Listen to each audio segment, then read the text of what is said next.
Hi guys, welcome back to There Is Still Hope. Thank you so much for tuning in and thank you for joining me today.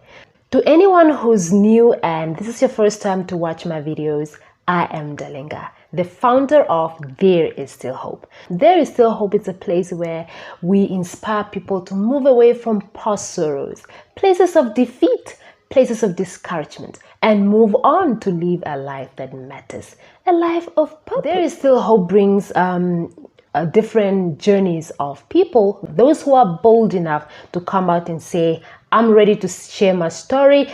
I'm ready to tell anyone out there and just inspire them that this is where I have been, this is what I have gone through, and this is where I am today. And they are not saying that they have reached or they have it all together. All they are saying is that, look, this is what I have gone through, but I did not allow it to define me, nor did I allow it to break me down.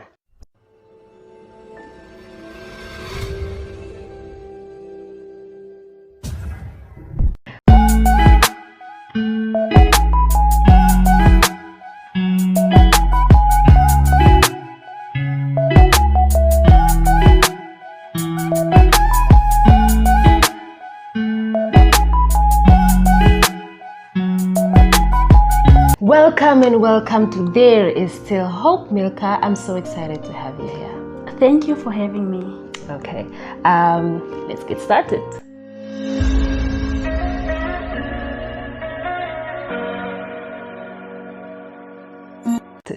Tell us, who is Milka? Where is she from and what does she do?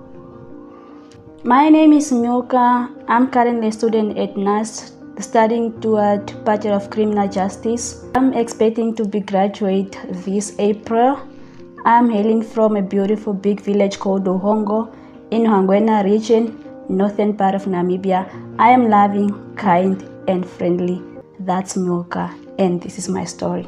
Wow, thank you, Milka. Thank you, and welcome to There Is Still Hope once again. Thank you for having me.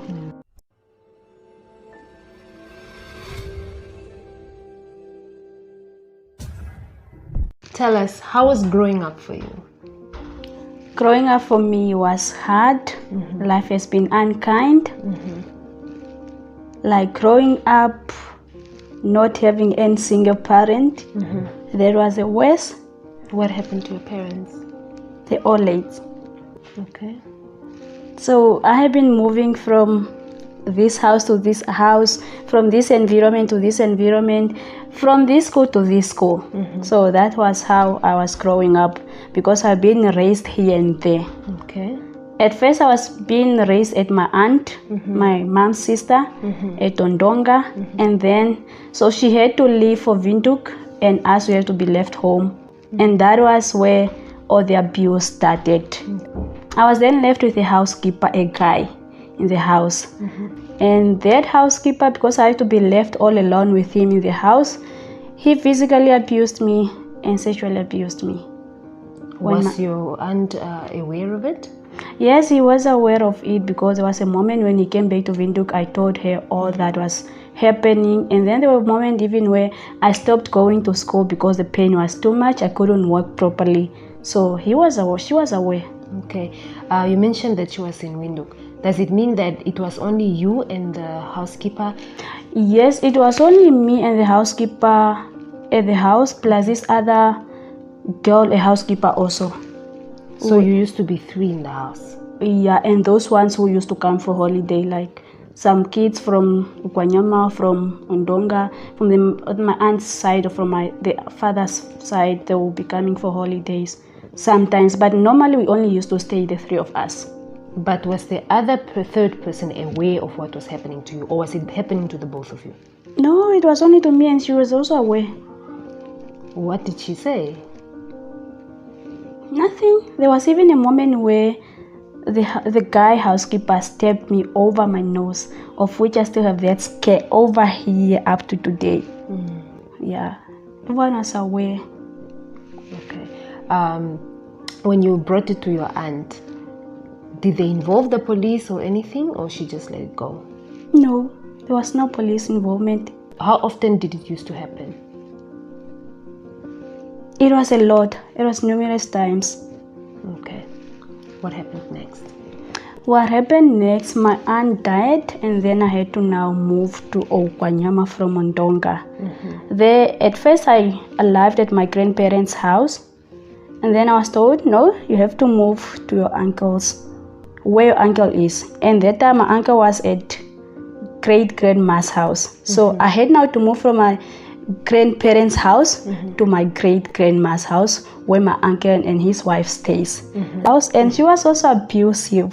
The uncle's wife? The uncle's wife. What do you mean abusive?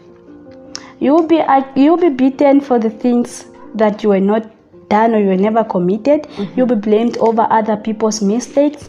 You will be accused of the thing that you have never done, and you will be beaten every time, whether you did something wrong or you never did something wrong. Were you the only child?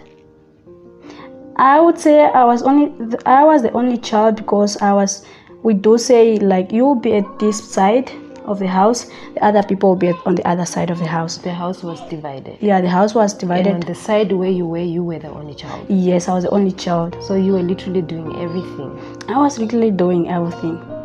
Okay.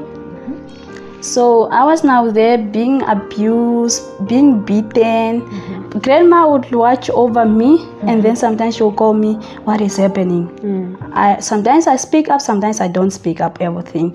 Sometimes we just give a hint of all that was going on. By then, she was aware that I was being abused, because the villages where my grandparents are staying, it just close by, isn't that far. So they were now all aware that I was being abused. But nobody did anything? Nobody did anything, because there was a moment where this other cousin of mine also came to live with us. She was also referred as an uncle's child.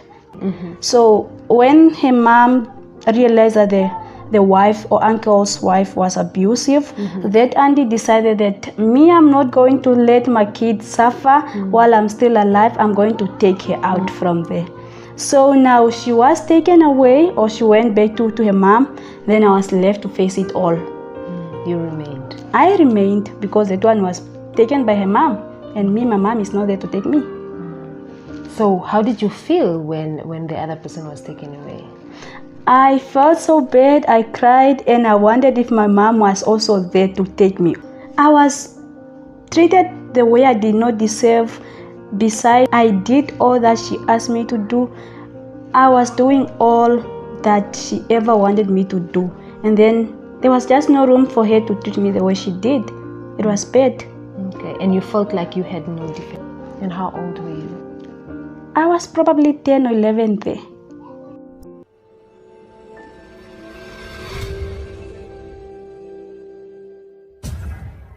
It was now time for my uncle to abide with his wife. Now they have to go anywhere they will go. So they got now a place at Angola. They have to live. And me as an uncle child, I have to live also. You had to live with your uncle and leave your grandmother behind? Yes, we had to live together with my uncle. Now that was a moment to leave. That time I was 12 years old now. We had to move to Angola. I had to stay with my uncle and then his wife. My uncle used to be away. He usually used to be at Swakop. We only used to stay with the wife and I. And then the wife's child also joined us when we were at Angola now. How old was she? She was bigger than me, because she was in grade 9 that time, and I was in grade 5. Yeah, she was bigger than me. And then we will be going to school without being given any dollar or any food. By then, her will be given by her mom, and her mom have the audacity to tell you that, no, look, she's been given money because she's getting, this money is from his father's patient, my uncle's wife kid. Yeah, like she was getting the money from the biological father. Yes. Now I was now told that she's getting money for this reason, and you are not getting money because your father is not here, your mom is not here to give you money. So it didn't just end there. The mistreatment continue. Like, I didn't know how to cut or to harvest the grass, and that it was an obvious job to do. Every time you go to cut the grass, every time you have to go to harvest, you will have to be beaten because you don't know. And I felt like she would have given me a chance to learn, but then I was not given a chance to learn. So every time you have to go for that season, you will have to be beaten. Every now and then you will have to be beaten. The blames, even if her child did something, it will be always me. The accusation and all other blames, it will be laid over me. Okay, there was then this other moment where I got really tired. I was so fed up. Everything was so worse now. And all I had to do was just to sneak out of that house and run to wherever I can go. So they went out of the house, the mother and the girl. Then that was the perfect moment for me to leave, to sneak out. So I did. I packed my bag and then leave. I didn't take the way that we usually take. I take the other way that I cannot be easily found even if they follows me back. Okay, when you were leaving, did you know where you were going? Yes, I was running to my grandparents' house. So now I was on my way to my grandparents' house. I was now running as fast as I could, sprinted like bomber. So then on my way, like approaching the road of Ohaingu somewhere there, I saw two guys on the bicycle, riding the bicycle behind me. You actually mentioned that you ran as fast as you could, but I want to understand, how far is the place where you ran from and to where you were going, to your grandparents' house? There's a big distance. Probably one would take 4 hours or 5 hours, something like that. It was very far. Okay. So the guy that were coming from my behind, I realized the other guy was our neighbor, and then the other one was a housekeeper, because we also had a housekeeper at Angola, a guy to look after the kettles. So they stopped me, and then they said, Andy said, now my uncle wife said we should stop you. And then he was behind with other people following me.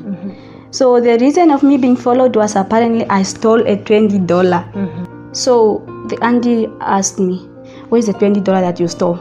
I was like, I didn't steal any $20. I have not even passed at any shop or at any cooker shop, something like that. The stores were ahead of me. So I was told, she removed all my clothes. She searched me and searched me. She searched all my bags, and then she scattered all my clothes all over. Like I was now naked we said in Oshana. Like I was now naked in that Oshana, and then she had this long stick for me to be beaten. Like they didn't find that $20, so I was now beaten up, and then I had to be taken back. Along the way, my uncle called. My uncle called, and then he told me I should just go back. He will send money for me to take a transport money to go to my grandparents' house.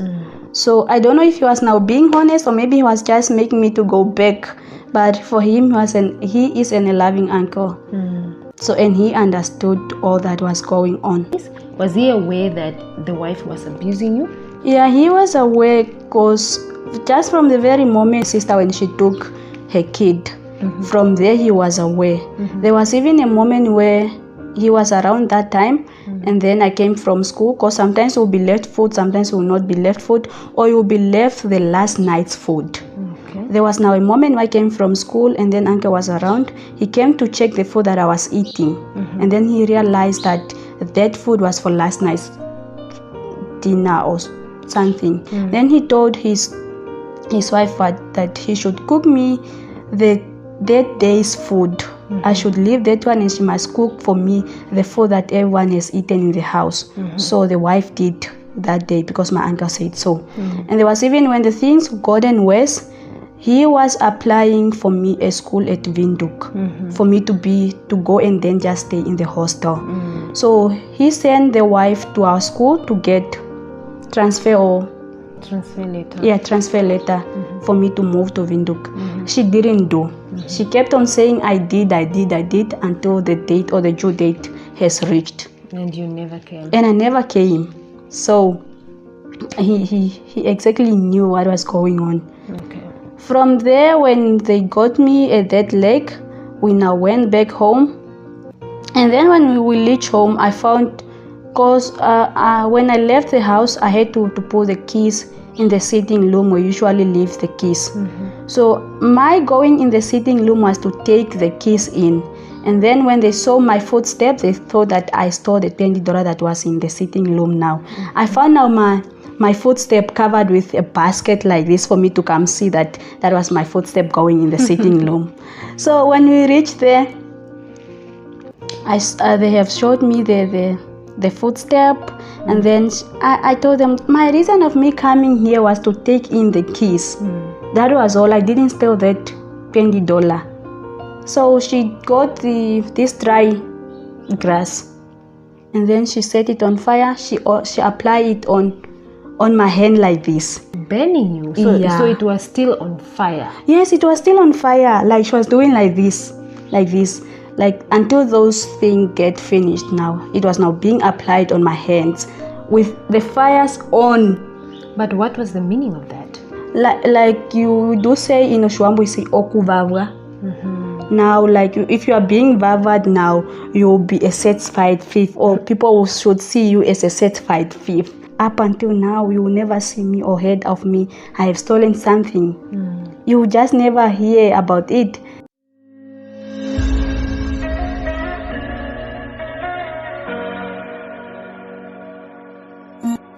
Well, after just the day of being accused of stealing a $20, I once again got a chance to sneak out, and then that was a forever sneaking out. So they sent me to collect firewood, like it was around 4 to 5 somewhere there. Now that I'm being sent to collect firewood, that was the best chance if I could ever got to run as far. How many days was it after they brought you back? No, it was just the same day. Oh. It was just the same day. Okay. Like after the incident of being set fire on my hands, and then after all, they now sent me to collect firewood. So me being sent firewood, that was a moment for me to run now as fast as I could. So I ran. Instead of me collecting firewood, I just ran. What about your clothes? No, I have forgotten about the clothes now. I just left it in there. So now I ran and ran and ran and ran. Probably around 7 there, I reached at my grandparents' house. But before I reached, I found my grandma at the nearby cooker shop. And then when she saw me coming, she's scared. She was now scared in tears. Like she was now crying in front of everyone. And then I felt so bad, and it actually kind of mixed emotion, because I felt so good that she was crying, or she was being caring for me. And that was the first time where I felt like loved at the age of 12 years old. Life has been now better there. I stayed with my grandparents. Did you proceed with school? Yes, I proceeded with school. And then school was also good. At least even if I had some flashback and some other stars of how I was being treated, at least their life was better. It was just emotional and mentally, but physically I was never being beaten anymore or being accused of the thing that I was never done. It was better.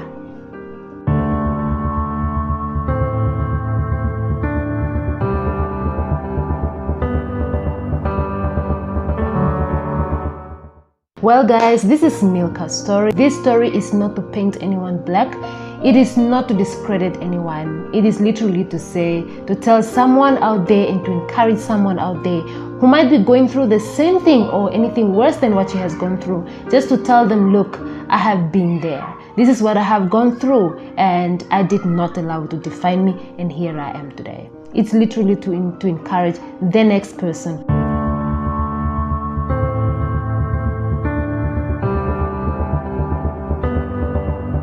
If you would like to share your journey of life with us, please, I will leave my email in the description box.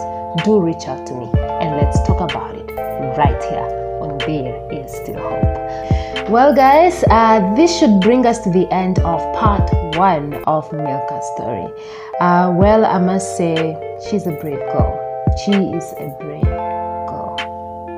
And We look forward to part 2, where she will explain to us how she went to secondary school and what happened when she came to university and how she managed to finish her university. And she is a bachelor student in criminal justice and she's expecting to graduate. It was a long journey coming to this, and this is what she will be explaining to us in the next video. Please do subscribe and become part of the family. To my subscribers, thank you for joining us today and thank you for watching.